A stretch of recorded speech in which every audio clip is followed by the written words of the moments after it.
ายผลนาย กับนัดนี่ มีเคยเห็นหมอนายอ่ะ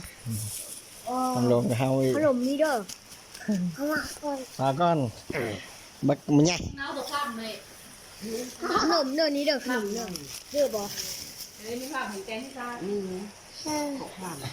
มันต้องกินต้องมากินบักหนาวอ่ะ นี่นะ แม่ แขนหอก แกงสารเนี่ย เอา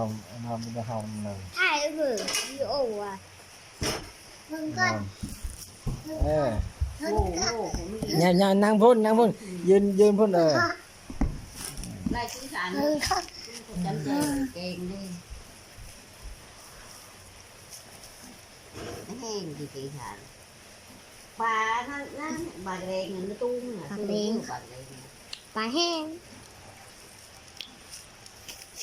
ลอยแน่แล้วก็พาก้อนนี่ ลูกหล่อ พาก้อน นี่มันโตอยู่ตำหีโตช่วยโต พ่อและเอาใหม่นึ่งที่หน้าลูกเลยมา พาก้อน ยังหมดเลย โทรศัพท์พ่นเลย ยุดเอาลงยูทูบออกมาแห้ง 2 นาทีก่อนแม่ปัดเฮิน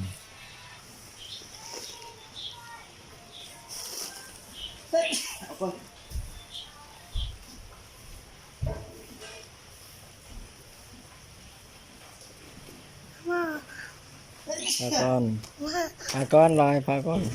มาถ่ายนายก่อน คนเจอโดนซับ เออ 2 นาทีแล้วเดบะใหม่5 6 7 8 9 10โอ้พอแล้ว นักกระย่าแล้วนัก มาแล้วใหม่20 นาทีอะไรเขาส่ง แล้วให้น้องกินขนมก้อนแหละตะเนาะ วะเธอกินค้านี้เพราะเธอกินตัวนี้ เยอะกันเลย ขนมรุ่นใหม่ๆ น้ำส้มหมักผักโอ้ยมี3 นาทีก็ได้ ย่า เดี๋ยวในอีก8 7 6 5 4 3 2 1หมดเวลา3 นาทีแล้ว ตัวเยอะเปล่าทำลง มันจะยาก อ่า เบิ่งของงาน งัดกัด